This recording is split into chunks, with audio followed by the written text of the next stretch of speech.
listening to ChristianLivingRadio.com, where you can hear such amazing ministries such as Blended Families Ministry, Unashamed by Grace, P31 Women, Pastor G, Unbreakable, Live at 5, Straight Talk, and many more to come. Also tune in to our music channel as well, 24-hour access. Be heard all over the world. Click on Get Involved or email us, info@ChristianLivingRadio.com.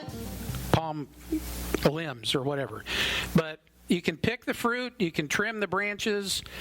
That doesn't do anything to the root cause.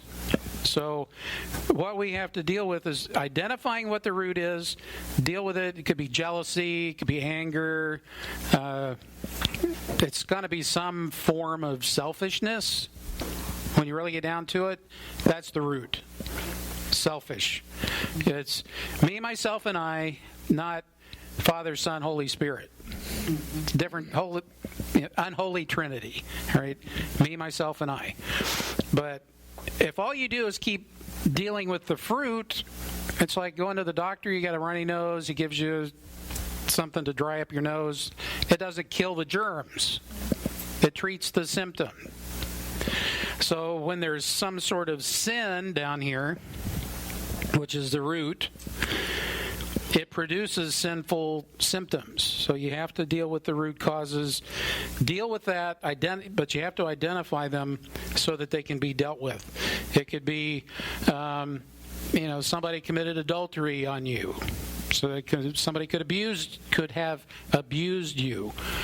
It could be an addiction that you have, or even they had. It could be an anger problem. All the A's. They're all A's. But figure out what it is, and you take it to the Lord, you pray about it, you ask God to help you identify anything else that you hadn't even thought about. And as you identify these things, you can confess them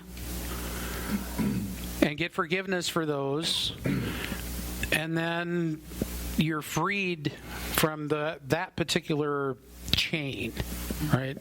So dealing with the root causes is all about getting yourself free from the sin nature, the sin that we've done, and to be set free when you move forward.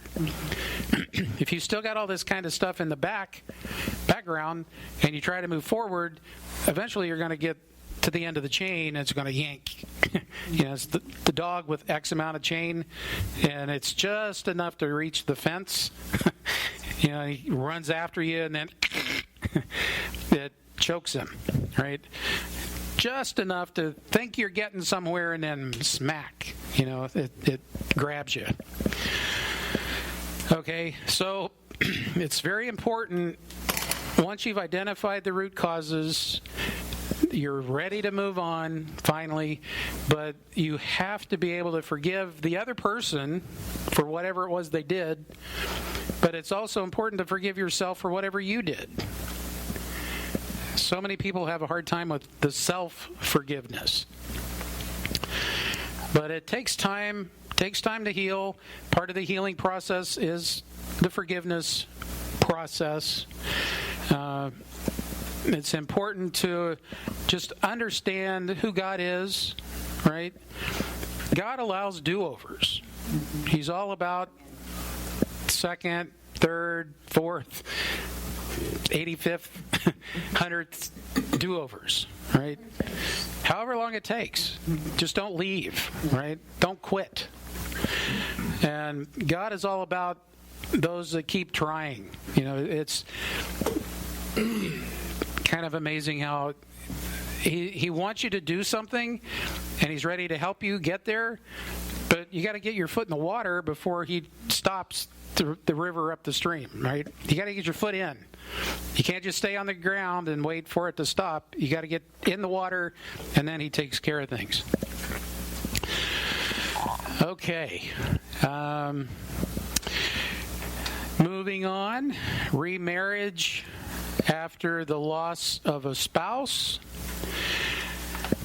A different situation entirely, okay? The law was used to break a covenant. This one, the covenant was fulfilled. Till death do us part. So there was a covenant and it was fulfilled. Now you're free to create a new one. Okay, so there's a whole lot less spiritual baggage. We didn't really get into the spiritual baggage over here, but if you understand the whole part of dealing with the court system and everything else, you understand that's part of the consequences of divorce. But there's a lot of anger, woundedness, and everything else that happens when there's a divorce. So those things have to be processed through the forgiveness and healing over there. So there's a lot less spiritual baggage. Obviously there's a loss. A partner has died, but the covenant was fulfilled. So you're free to enter into a new covenant with someone else at that point. But it's very important to take the time to grieve. Now, over here it was take time to heal. Grieving is part of a healing process. So it's kind of the same thing. But there's a different, it's more spiritual stuff over here. This is, you just spent a whole lot of years with someone and now they're not here anymore. So you need to deal with the feelings of the loss and the memories and everything. But once you've done that, now there's a whole different set of problems that come up. Right? There was a whole bunch of stuff with ex-spouses and then the stepkids and everything else over here that you're trying to do. But there's a different set of problems here. I like to use the reference of a new spouse is kind of like a new pair of shoes. Right? Has anybody ever got blisters from a new pair of shoes? Right? I have. You have. Most people do. So a new spouse is kind of like that. But once you've worn that pair of shoes for a while and you get them broke in, they're pretty comfortable. Right? The blisters heal up, the shoes are broken in, and there's really nothing better than a broken in pair of shoes. And that's kind of like what it is with a brand new spouse. When there has been one that has passed away, you got to get used to a whole new person.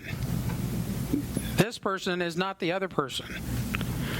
So what happens in a lot of cases is all the old negatives from the previous spouse, they just sort of fade away after a while. You go through the grieving process, you take some time, and that time is different for everybody. It could be 6 months, it could be 6 years. It's up to you and how fast you can heal, how fast you feel like moving on, and what God's doing in your life. So break in the shoes. You're going to have some blisters in the beginning because what happens, the old negatives tend to fade away and the old positives are often magnified. We remember the good times. We don't remember the bad times as much. So it's very easy to compare the old to the new. It happens all the time. We have this one couple that we've been friends with for a long time, but that was kind of the deal for them. This lady was a widow for like 10 years.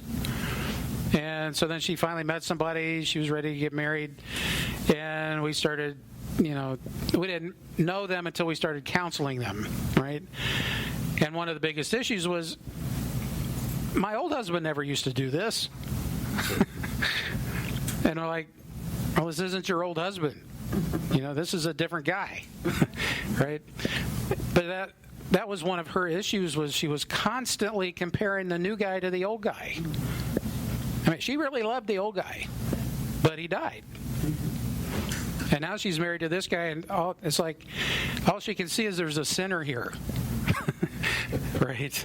So, it was touch and go, and it's been touch and go for years. They're still working on it. I think she's still comparing. Could be. So that's one of the things that always seems to happen. Somebody's been married for a long time, and then they're single for a while, and then they try to start over, and it's just so hard not to compare them to the other guy or the other spouse. Okay. Now, we already talked somewhat about the adult children, and we're talking like Carol had said earlier, like when you're in your 30s, 40s, 50s, and your parent that's left, or even both of them are still around. It could have been a divorce. When you've already created your own family, you have no incentive really, other than honoring your parent or parents that are still here, to at least be nice to the new guy or new gal, right? As Christians, we owe them that. Just to at least respect the parent enough to try to be nice to the new person.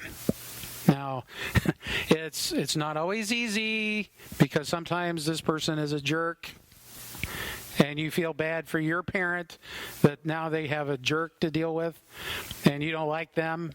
But, we're supposed to honor our mother and father, so we do our best to at least be nice. It's not always that easy. So we have a couple other things. Okay, I guess I'll go ahead and talk about some of these a little bit. We spent a lot of time with after divorce, after the loss of a spouse, different cultures. Carol was a good example of this. She was from New England, and then married somebody from Texas. That's different cultures. Same nationality, different culture, right? Two Americans got married, they had nothing in common. But there's also, especially here in the Southwest, a lot of Hispanics or people from Mexico and intermingling and everything. So totally different cultures, right? Now, if somebody from North Dakota moved here and then they met somebody from Mexico, that's going to be very different. Culture-wise, normals, right? So, again, like we were saying, take the time to discover each other's gifts here. There's something, you can find something good about just about any culture. And a lot of cultures have some really cool stuff. But if it's just because it's not yours, it doesn't make it wrong. It's just different. Let me just interject here a minute too, Larry.